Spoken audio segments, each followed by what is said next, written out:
সাধারণ সাথে চেয়ারম্যান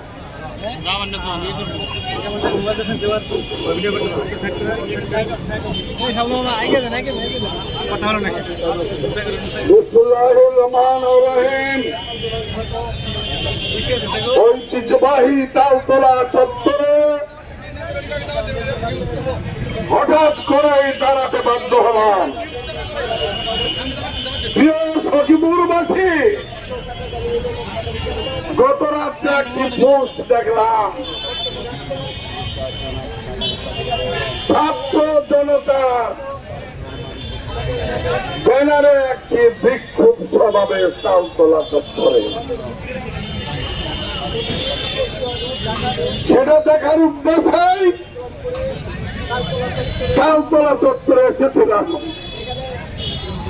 কিন্তু অত্যন্ত দুঃখের পরিতাপের বিষয় প্রিয় সখীপুরবাসী, আমি একজন ছাত্র পাই নাই সেখানে। দেখলাম জামাত ইসলাম বাংলাদেশ, ইসলামী আন্দোলন, খেলাফি ইসলাম নাকি খেলাফত আন্দোলন, চরমুনাই, এনসিপি, 5-6টা দল মিলা বুড়া বুড়া হুজুররা 50-60 জন আইছিল। এইটা দেখে আমি হতভম্ব হলাম। একটি কথা এখানেই প্রতীয়মান হয়, ওনারা যে মিথ্যাবাদী এটা প্রমাণ হয়েছে আজকের এই সমাবেশে। ওনারা ছাত্র জনতার ব্যানার করে ওনারা ইসলামী আন্দোলন, জামাত ইসলাম, খেলাফি মুসলিম, চরমোনাই মিলে একটা প্রোগ্রাম করলো। কেন ভাইয়েরা? আপনাদের নাম নিয়ে তো করতে পারতেন। বিএনপি তো কোন শৃঙ্খল দল না, বিএনপি তো কোন হটকারী দল না, বিএনপি তো একটি গণতান্ত্রিক দল, বিএনপি জনগণের দল, বিএনপি গণতন্ত্র বিশ্বাস করে। শহীদ প্রেসিডেন্ট জিয়াউর রহমান উদার গণতন্ত্র তৈরি করে গিয়েছিল। বহুদলীয় গণতন্ত্রের প্রবক্তা শহীদ প্রেসিডেন্ট জিয়াউর রহমান। আমাদের তারেক রহমান সাহেব সকল দলের গণতান্ত্রিক অধিকারের কথা বলছে। আপনারা কেন ছাত্র জনতার নামে ডাক দিয়ে আজকে প্রোগ্রাম করলেন? কোন বাধার সৃষ্টি তো আমরা করি নাই।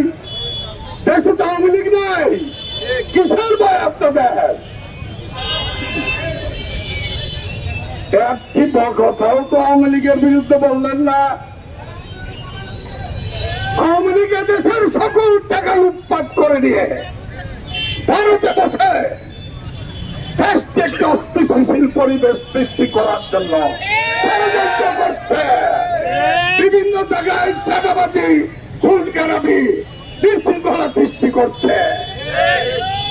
তাদের বিরুদ্ধে তো আপনার কোনো কথা শুনি না। আপনারা গুজব লিগে পরিণত হয়েছেন। প্রিয় ভাইয়েরা, প্রিয় সখীপুরবাসী, 5ই আগস্টের পরে বাংলাদেশ জাতীয়তাবাদী দল, প্রিয় বণিক ভাইয়েরা, প্রিয় সখীপুরবাসী, আপনারা কেউ বলতে পারবেন না বাংলাদেশ জাতীয়তাবাদী দল, যুব দল, ছাত্র দল, কৃষক দল, শ্রমিক দল, স্বেচ্ছাসেবক দল আপনাদের কোন দোকান পাট, হাট বাজার, টেন্ডারবাজি কোন জায়গায় একটি চাঁদা দাবি করেছে? আমাদের নেতা জনাব তারেক রহমান, আমাদের নেতা জনাব অ্যাডভোকেট আহমেদ আজম খান হুঁশিয়ার করে দিয়েছে, চাঁদাবাজ, জমি দখলকারী এবং সন্ত্রাসীদের বিরুদ্ধে কোন জায়গা নাই। তাকে দল থেকে বহিষ্কার শুধু করা হবে না, তাকে ধরে আইনের হাতে সুদর্প করা হবে, পুলিশের হাতে তুলে দেওয়া হবে। বাংলাদেশ জাতীয়তাবাদী দলে কোন খুন খারাপি, রাহাজানি, হটকারী, চাঁদাবাজি, লুটতরাজ, জমি দখলের কোন জায়গা নাই। প্রিয় ভাইয়েরা, দু একটি রাজনৈতিক দল সারা দেশে নির্বাচনকে বানচাল করার জন্য, তারেক রহমানকে আগমন ব্যাহত করার জন্য, বিএনপিকে আওয়ামী লীগের মতো বিদায় করার জন্য ষড়যন্ত্র করছে। আমি ষড়যন্ত্রকারীদের হুঁশিয়ার করে দিতে চাই, বিএনপি 17 বছর সকল অত্যাচার, নির্যাতন, জুলুম, খুন, ঘুম, মামলা, হামলা, অত্যাচার সহ্য করে আজ পর্যন্ত টিকে রয়েছে। শহীদ জিয়ার একটি আদর্শের সৈনিক জীবিত থাকাকালীন এই বাংলাদেশ থেকে আমাদের হটাতে পারবেন না। জিয়ার খালেদা জিয়া, তারেক রহমানের দেশ এবং জমি দখলকারী বিএনপি কোনো জায়গা নাই। কাজেই আপনারা সতর্ক হয়ে যান, বিএনপির বিরুদ্ধে বদনাম বন্ধ করুন। কাজেই আমি আপনাদের যারা আজকে কষ্ট করে এই আধা ঘন্টার নোটিশে দূর দূরান্ত থেকে এসেছেন, তাদের অভিনন্দন জানাই, ধন্যবাদ জানাই।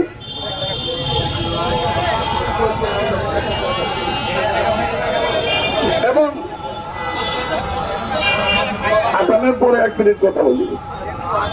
মিরপুর হাসপাতালের সামনে সোহাগ ভাইয়ের হত্যাকারীদের এখনো গ্রেফতার করা হয় নাই। আমরা তীব্র নিন্দা এবং প্রতিবাদ জানাই। অবিলম্বে সোহাগ ভাইয়ের হত্যাকারীদের গ্রেফতার করার জন্য আমরা অনুরোধ জানাচ্ছি। হত্যাকারী যে কেউ হোক, তার সাথে আমাদের কোন আপোষ নাই। সে কোনো দলের হতে পারে না, চাঁদাবাজি কোনো দলের হতে পারে না। সোহাগের পরিবারের প্রতি আমরা সমবেদনা প্রকাশ করছি এবং সে যে কেউ হোক, আমাদের যুব দলের সভাপতি মুন্না ভাই, সাক্ষাৎ 2-1 জনের নাম এসেছিল, সাক্ষাৎ তাদের বহিষ্কার করা হয়েছে এবং প্রকৃতপক্ষে তাদের কোনো ছিনে আসে নাই। তারপরেও দলীয় শাস্তি দেওয়া হয়েছে। আমরা তীব্র নিন্দা এবং প্রতিবাদ জানাই। প্রিয় ভাইয়েরা,